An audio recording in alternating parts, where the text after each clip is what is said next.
Good evening students. मैं मनीष चपराना आप सभी लोगों का आपके अपने यूट्यूब चैनल रोजगार कोचिंग मेरठ में स्वागत करता हूं। आज मैं दिल्ली पुलिस में डॉक्यूमेंट वेरिफिकेशन से संबंधित एक अपडेट लेकर आया हूं।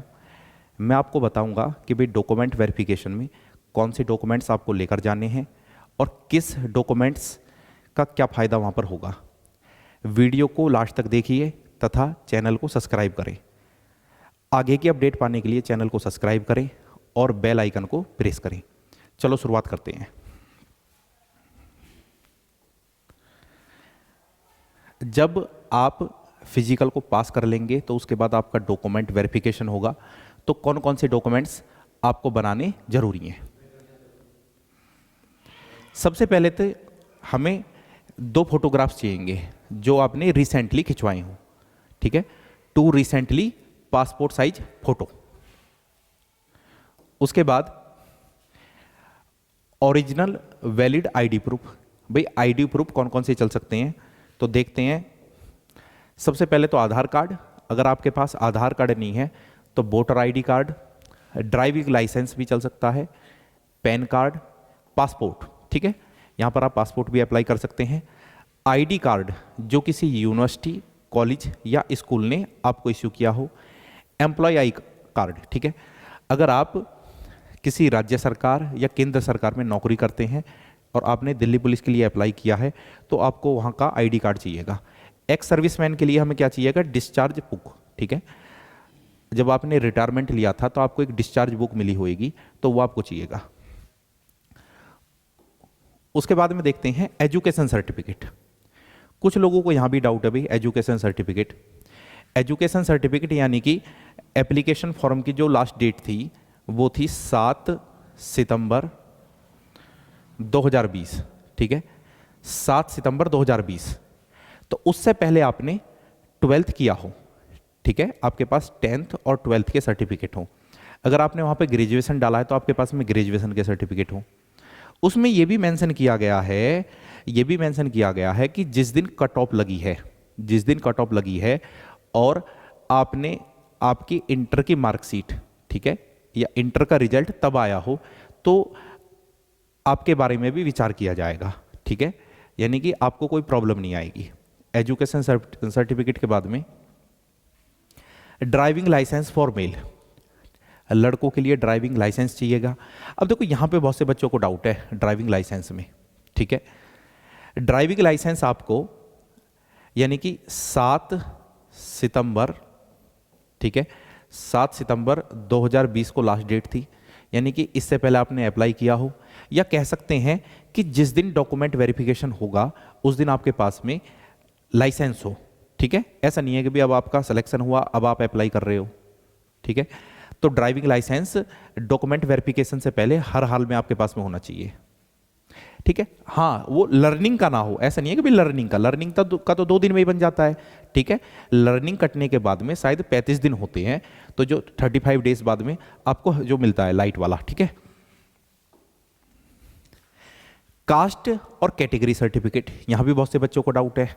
ठीक है, कि भी जैसे कुछ बच्चे सवाल कर रहे थे कि भी मेरे पास में एससी का सर्टिफिकेट है और वो फलाने ईयर का बना हुआ है। एससी का सर्टिफिकेट आपके पास में कभी का भी हो, ठीक है, परंतु वो कंप्यूटर वाला होना चाहिए। ऐसा नहीं है कि भी पहले जो हाथ से बना हुआ होता था, ठीक है, यानी कि ऑनलाइन बना होना चाहिए, जैसे कि वो वहाँ पे कंप्यूटर पर उसको चेक करें और आराम से उपलब्ध हो जाए। ठीक है, एससी का जो सर्टिफिकेट है वो डिजिटल होना चाहिए। अब ओबीसी का जो सर्टिफिकेट है ओबीसी का, ठीक है, ऑल इंडिया का बना होना चाहिए, साथ के साथ डिजिटल हो। अब ओबीसी के सर्टिफिकेट में बच्चों को सबसे ज़्यादा डाउट है। पहले तो दोनों सर्टिफिकेटों की हम बात कर लेते हैं कि जो एप्लीकेशन फॉर्म की लास्ट डेट थी वो 7 सितंबर थी। ठीक है, तो ऐसा नहीं है कि भी ये दोनों के दोनों सर्टिफिकेट 7 सितंबर के बाद में आपने बनाए हों, इससे पहले हों। अब आपके मन में ये सवाल आता है कि भी कितने पहले हों। ठीक है, एससी सर्टिफिकेट तो चाहे 4 साल पहला हो, 5 साल पहला हो, 6 साल पहला हो, जैसे मैंने आपको बता दिया कि भाई वो डिजिटल होना चाहिए, ऑनलाइन होना चाहिए। ठीक है, मैंने ये भी पता करा था, आज मैंने टाइम खर्च करा था आरसीएल में, वहाँ ये भी बताया था कि भाई किसी के पास में जैसे सर्टिफिकेट है, ठीक है, और वो पहला बना हुआ है, तो आप जाओगे अपने वहाँ पे लोकल में और तहसीलदार उसी पे साइन कर देगा, ठीक है, तो वो अपडेट हो जाएगा, वो भी चल जाएगा। ऐसे ही ओबीसी के सर्टिफिकेट के साथ में भी है। अब कुछ बच्चों का और डाउट है यहाँ पे, ठीक है, ओबीसी सर्टिफिकेट जो है, जैसे आप जानते हैं कि जैसे एक जो कास्ट होती है जाट, ठीक है, जाट दिल्ली में ओबीसी में है, ठीक है। अब जाट जो होते हैं उनका अगर दिल्ली का ओबीसी का बना हुआ है, साथ के साथ एक कंडीशन और होनी चाहिए कि जो उनकी इनकम है, फैमिली इनकम, वो 8 लाख, ठीक है, 8 लाख सालाना से कम हो, तो वो फिर ओबीसी में काउंट होंगे, ठीक है, ओबीसी में काउंट होंगे, ठीक है। जो दिल्ली में रहते हैं या जिनका दिल्ली का बना हुआ है, ठीक है, ऐसा नहीं है कि भाई कोई यूपी का है तो वो ओबीसी नहीं हो, वो तो जनरल में काउंट होगा, ठीक है। तो ये कास्ट और कैटेगरी सर्टिफिकेट का हो गया। उसके बाद में आते हैं हम हिल एरिया सर्टिफिकेट, ठीक है। अब ये सभी के लिए नहीं है, ये हिल एरिया उन लोगों के लिए है जो पहाड़ी क्षेत्रों में निवास करते हैं, ठीक है, या वहाँ के निवासी हैं। आप जानते हैं इनके लिए छूट है, हाइट में भी इनके लिए 65 सेंटीमीटर है हाइट इनकी, ठीक है। चेस्ट में भी इनको 5 सेंटीमीटर की छूट है, ठीक है, हाइट में भी 5 सेंटीमीटर की छूट है और चेस्ट में भी 5 सेंटीमीटर की छूट है। तो ये भी आपको चाहिएगा अगर आप हिल एरिया से बिलोंग करते हैं, ठीक है। आगे चलते हैं भाई, स्पोर्ट्स सर्टिफिकेट, ठीक है, स्पोर्ट्स सर्टिफिकेट, इसके बारे में मैं अभी बताऊंगा, पहले आगे चलते हैं स्पोर्ट्स सर्टिफिकेट से। एनसीसी सर्टिफिकेट, अब एनसीसी का सर्टिफिकेट कुछ बच्चे पूछ रहे थे कि भाई हमने तो वहाँ जो कॉलम था जब एप्लीकेशन फॉर्म डाला था उसमें हमने टिक ही नहीं किया। अगर आपने टिक नहीं किया तो आप उसका फ़ायदा नहीं उठा सकते, क्योंकि एनसीसी के जो मार्क्स थे, एनसीसी के मार्क्स अभी जो इसमें जुड़ के आ गए हैं, जो कट ऑफ के बाद में एसएससी ने जो लिस्ट जारी करी है नॉर्मलाइजेशन के बाद की, तो उसमें वो जोड़ दिए हैं उन्होंने, ठीक है। तो एनसीसी का सर्टिफिकेट हमारे पास में होना चाहिए, और वो भी जैसे ए है, बी है या सी है, तो हमारे पास में 7 सितंबर 2020 से पहला होना चाहिए, 7 सितंबर 2020, ठीक है। अब एक्स सर्विसमैन के लिए क्या है, एक तो ये एनओसी है कि भाई डिपार्टमेंट से उन्होंने एनओसी लिया हो, ठीक है, वहाँ से वो रिटायरमेंट ले रहे हैं, तो रिटायरमेंट लेने के बाद में एनओसी सर्टिफिकेट लेंगे, एक अंडरटेकिंग भरी जाती है उनकी, और एक ये डिस्चार्ज बुक भी बोलते हैं और डिस्चार्ज सर्टिफिकेट भी बोलते हैं। क्लियर है? चलिए अब इस बात पे आते हैं कि भाई स्पोर्ट्स सर्टिफिकेट का मतलब ये है, स्पोर्ट्स सर्टिफिकेट के अंतर्गत कुछ छूटें यहाँ पर उपलब्ध कराई गई हैं, ठीक है। अब स्पोर्ट्स सर्टिफिकेट ऐसा नहीं है कि आपके पास में स्टेट लेवल का हो, वहाँ पर साफ लिखा हुआ है कि अगर आप किसी स्टेट से खेलते हैं और आपने नेशनल लेवल पर और उस स्टेट का प्रतिनिधित्व किया हो, ठीक है, यानी आप किसी स्टेट को रिप्रेजेंट कर रहे हैं नेशनल लेवल पर, या आप नेशनल को रिप्रेजेंट कर रहे हैं इंटरनेशनल लेवल पर।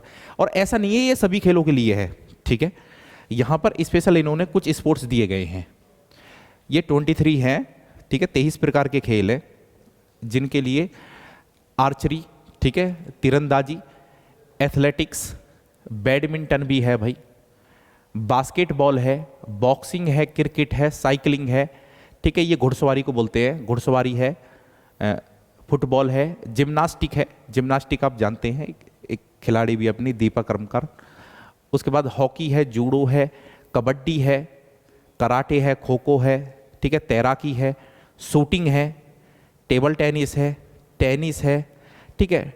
अब ये क्या है भाई, ठीक है, ये 3 खेलों का समूह होता है जिसमें दौड़ होती है, दौड़ के बाद में तैराकी और एक साइकिल भी होती है इसमें, है ना,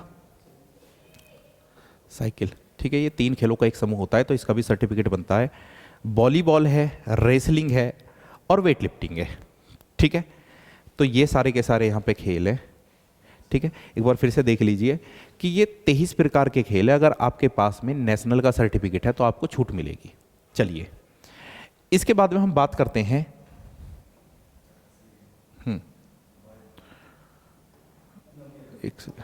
चलिए अब कुछ कैंडिडेट ऐसे भी हैं कि भाई जिनके फादर या जिनके पेरेंट्स, माता पिता दिल्ली पुलिस में नौकरी करते हैं, ठीक है, या मृत आश्रित हैं कि भाई उनके फादर एक्सपायर हो गए थे या और कोई बात हुई है, तो उनको भी छूट दी जाती है। तो उनको जो छूट है वो केवल एक चीज़ में प्राप्त कर सकते हैं, कैसे, या तो वो हाइट में कर लें, ठीक है। हाइट में उनको 5 सेंटीमीटर की छूट मिल जाएगी, यानी 165। मैं मेल के लिए बातें कर रहा हूँ अभी, ठीक है, 165। या एजुकेशन में कर लें वो छूट प्राप्त, एजुकेशन, ठीक है, एजुकेशन में उनका 11th चल जाएगा, जरूरी नहीं है कि भाई उन्होंने इंटर किया हो, ठीक है। उसके बाद में भाई हाइट हो गया, एजुकेशन हो गया, और एजुकेशन के बाद में और क्या रह गया भाई, ठीक है, हाँ, या फिर वो चेस्ट में कर लें, ठीक है, चेस्ट में 5 सेंटीमीटर, जैसे मैंने कल आपको बताया था पिछली वीडियो में कि मेल के लिए जो चेस्ट है वो 81 से 85 है, तो यहाँ उनको 5 सेंटीमीटर की छूट मिल जाएगी, ठीक है। हाइट भी हो गया, एजुकेशन भी हो गया, चेस्ट भी हो गया, टेस्ट तो उनको पास करना ही पड़ेगा। एक छूट और हो सकती है क्या ना, ये 3 ही है, ठीक है। तो इन तीनों में वो किसी एक चीज में छूट प्राप्त कर सकते हैं, ठीक है भाई। परंतु उसके लिए इनको सर्टिफिकेट लगाना पड़ेगा कि हाँ भाई हम डिपार्टमेंट, जो पर्सनल हमारे जो पेरेंट्स थे वो डिपार्टमेंट से संबंधित थे, ऐसा कुछ ना कुछ उनको लगाना पड़ेगा, ठीक है। अच्छा, उसके बाद में बात आती है, एक चीज और है यहां पर, एक चीज और है।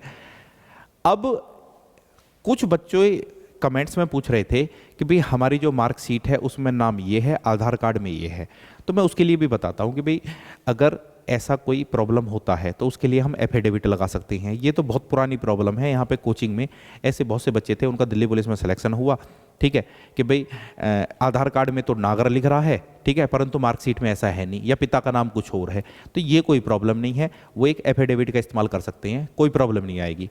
अब मेन समस्या क्या है इसमें, जैसे कि लड़कियों के लिए है कि भाई कोई लड़की है और उसने शादी की है, ठीक है, और सपोज करो कि भाई उनका टाइटल पहले कुछ और था, ठीक है, जैसे कि लड़की का नाम है रानी गौतम, ठीक है। अब इसकी शादी होगी और शादी होने के बाद में, ठीक है, ये जो टाइटल है पीछे का चेंज हो गया, सपोज करो रानी कश्यप हो गया, ठीक है। तो यहाँ पे क्या होगा, तो उसको अपना जो मैरिज सर्टिफिकेट है वो लगाना पड़ेगा, ठीक है, मैरिज सर्टिफिकेट लगाना पड़ेगा कि भाई मेरे नाम के पीछे का ये जो टाइटल है ये चेंज हो गया है, ठीक है। और इसमें क्या चीज़ें हैं, डॉक्यूमेंट वेरिफिकेशन में तो यही सारी चीज़ें हैं, इसके अलावा तो और कुछ चेक नहीं होता। फोटोग्राफ भी हो गया, एनसीसी का भी हो गया भाई, और एजुकेशन सर्टिफिकेट भी हो गए। और आपका क्या रहा, मैं एक बार और देख लेता हूँ, स्पोर्ट्स हो गया, ठीक है, ये भी हम कर चुके हैं, हाँ परफेक्ट है। तो यही सारी चीज़ें हैं, इनके बाद में और कुछ चेक नहीं होता, ठीक है। आप बिल्कुल परेशान मत हो, ये जो सर्टिफिकेट है कास्ट सर्टिफिकेट है, इसके बारे में मैंने आपको बता दिया कि भाई ये कितना पुराना होना चाहिए। ओबीसी का सर्टिफिकेट है कि भाई चाहे वो 3 साल पुराना हो, 4 साल पुराना हो, 5 साल पुराना हो, परंतु वो ऑनलाइन चढ़ा हुआ होना चाहिए, ठीक है, वो डिजिटल बना हुआ होना चाहिए, बाकी कोई समस्या नहीं है, ठीक है। तो इस वीडियो को यहीं पे समाप्त करते हैं, और वीडियो को लास्ट तक देखना, चैनल को सब्सक्राइब करें, आगे भी दिल्ली पुलिस से संबंधित मैं अपडेट आपके लिए लाता रहूँगा। अगली वीडियो में एसएससी जीडी के लिए लाऊंगा, ठीक है। तो वीडियो को देखने के लिए धन्यवाद, थैंक यू।